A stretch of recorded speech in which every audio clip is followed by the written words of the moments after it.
Good day, good people. It's AT Malone. The first of my name because the second is already here. If you haven't already, please like, share, subscribe, hit that notification bell for more videos from your boy. Now, I just got back to the house not too long ago from going to the gym with who? The most important, favorite person walking this planet Earth, and you guys should already know. It's my son. Yes, me and my son just got back from the gym because he has a game tonight, and you know we got to train before the game. So we got it in for about an hour, so he should be fully prepared. He should have a better game than he did last week, because last week was, it was so bad. It was a struggle.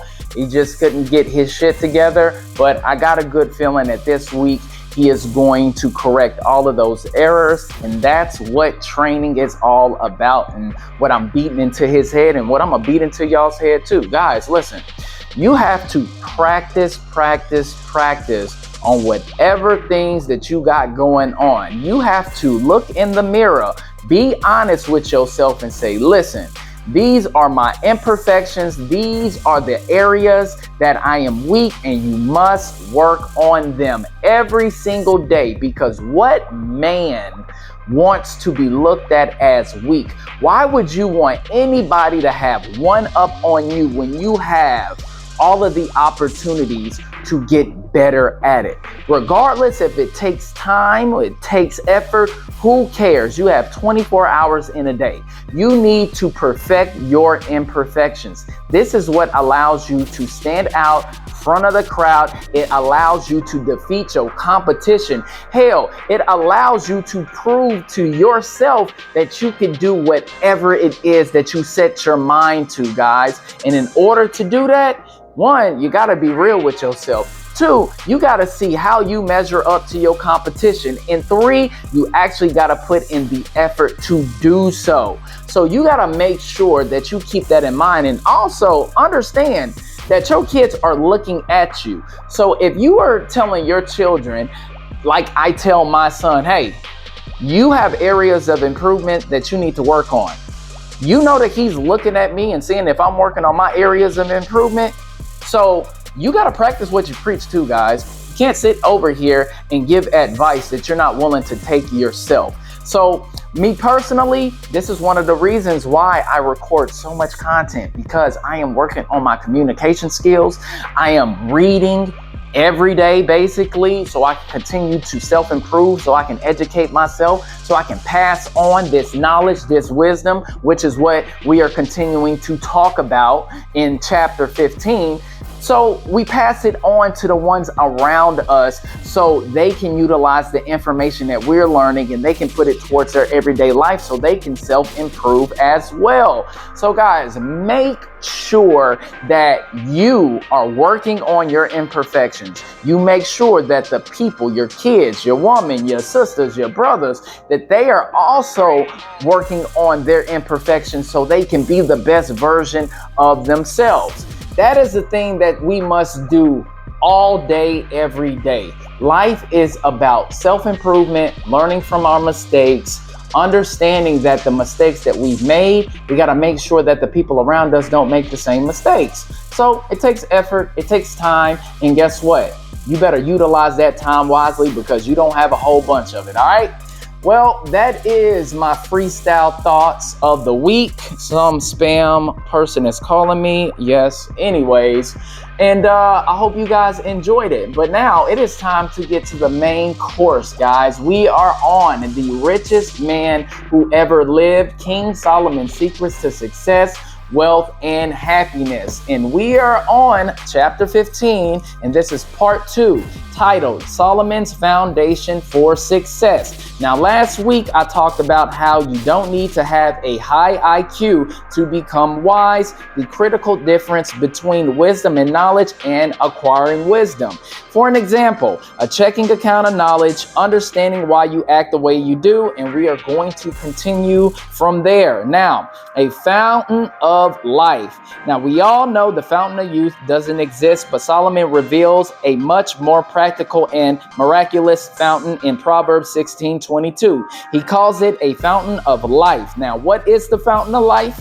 understanding. Like a fountain, understanding not only brings life to your deepest needs and desires, it makes you a source of life for those around you as well. Now, understanding also helps you stay away from wasting your time arguing with people who are stupid, unintelligent, and just wasting your time. Because some people, guys, they are not susceptible to the information that you are trying to give them. So you shouldn't waste your time with people who don't want to listen to valuable information.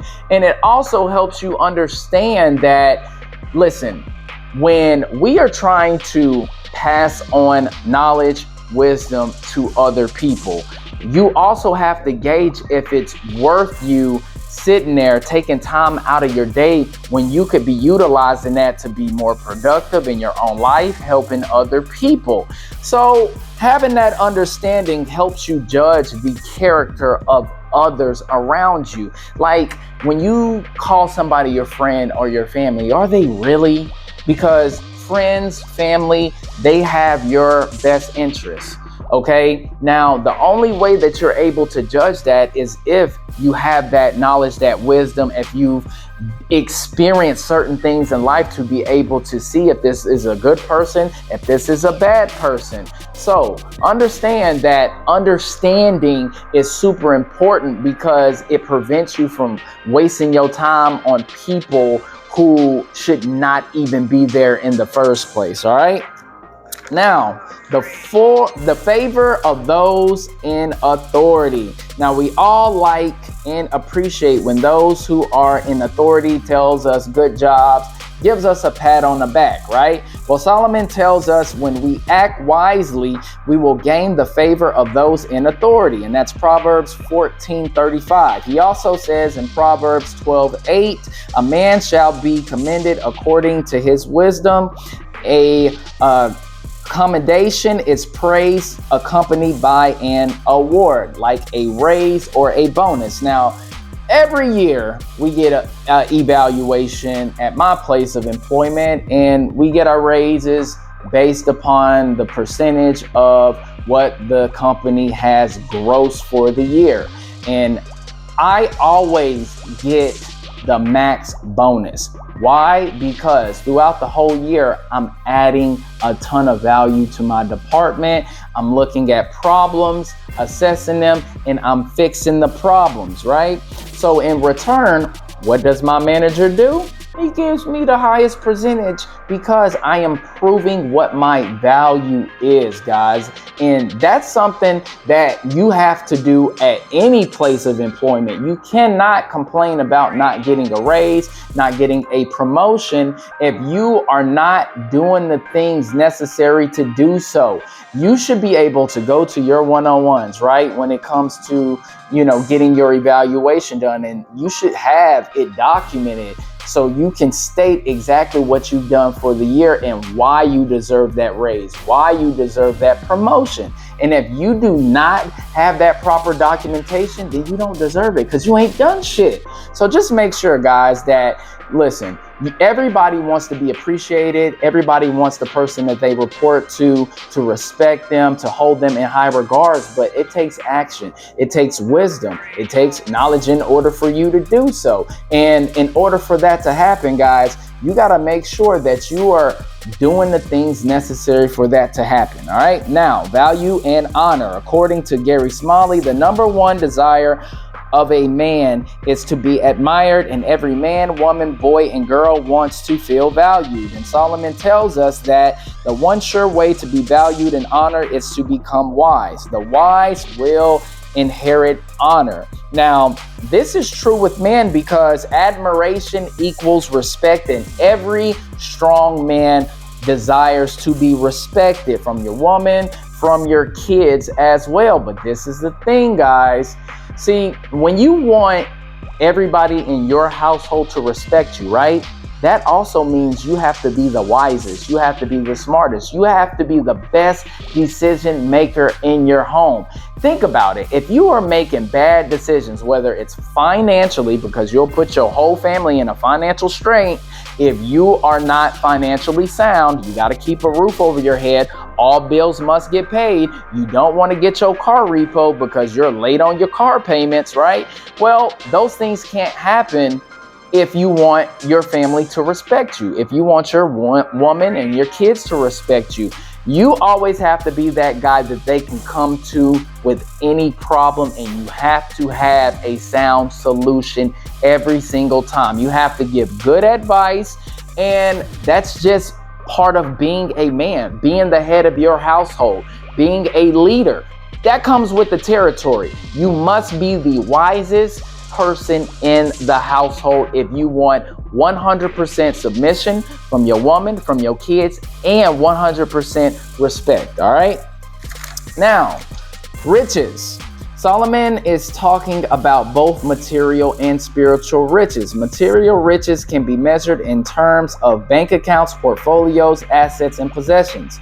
Spiritual riches are measured by the love, fulfillment, joy, peace, and purpose you experience and the needs of others that you help fulfill. Solomon tells us wise men and women can acquire both. The crown of the wise, he says, is their riches. And that's Proverbs 14:24. Now notice he says the riches are the crown rather than the heart or soul of the wise. Now the crown, he's talking about your head, your brain. Your brain acquires the wisdom. Hell, your brain controls every bodily function that you do, right? Now, you have to also realize this. Your brain is the strongest muscle in the body. It's not your arms. It's not your legs. It ain't none of that shit. It's up here because this controls countries. This controls militaries. This controls banks. This controls whatever leadership you want to name, okay? This does. It has nothing to do with the power of force because this actually controls the power of force.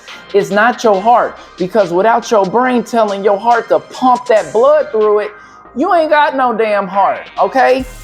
Your brain tells your lungs to breathe, guys. So you have to realize this. This is why retaining knowledge, having wisdom is so important because this thing controls every single thing around you. Never forget that, okay? Never.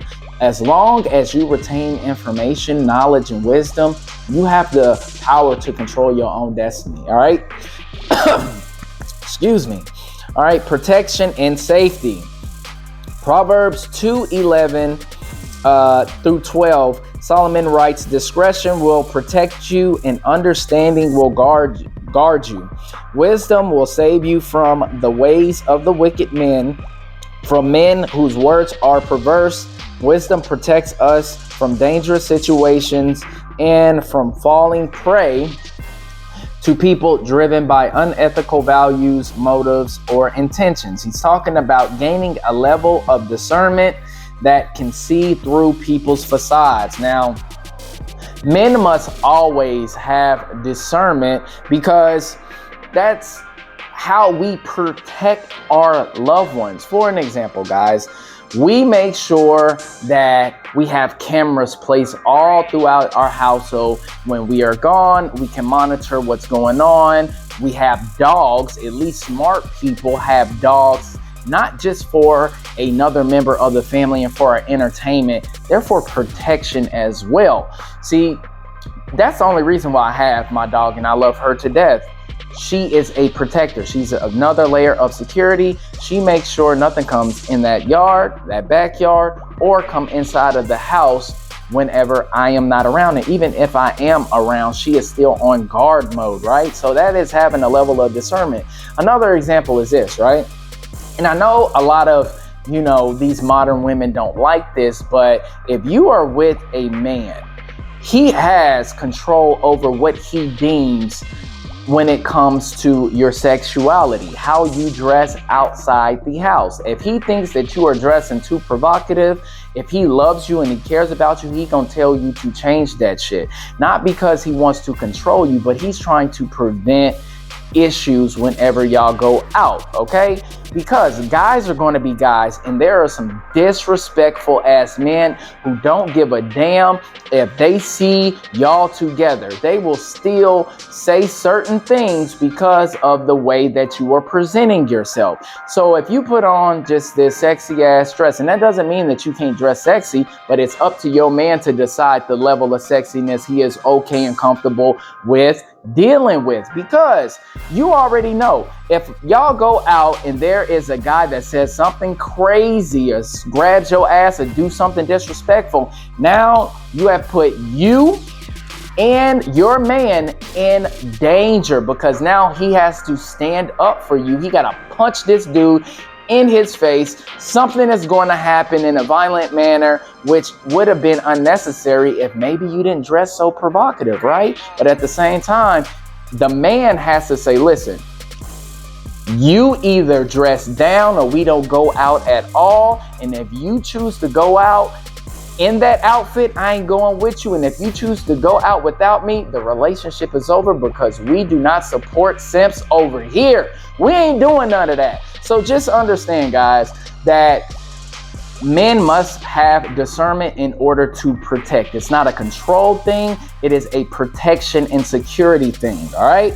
Now, long life. Those who build their lives on a foundation of wisdom actually live longer. Accept wisdom, Solomon says, and the years of your life will be many. And that is Proverbs 4:10. Once again, he distinguishes between knowledge and wisdom. And this is why, guys, rules, laws, and commandments are installed into our society.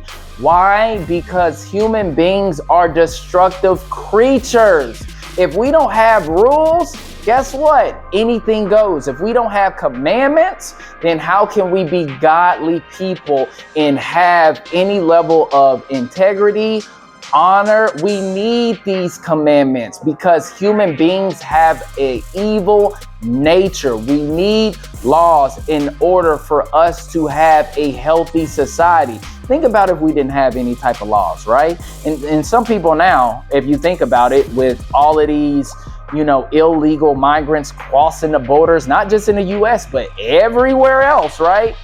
They don't think laws apply to them. And that becomes an issue because we are brought up to obey the laws of the land. And there are consequences if you do not obey the laws of the land. So these things are installed to save us from ourselves.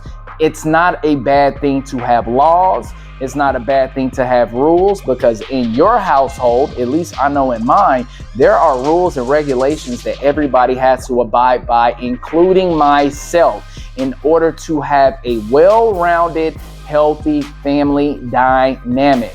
And there's consequences if we do not follow those rules, even with me, because I hold myself accountable into a certain standard, being the leader of my household. If I don't follow my own rules, guess what? I'm a hypocrite.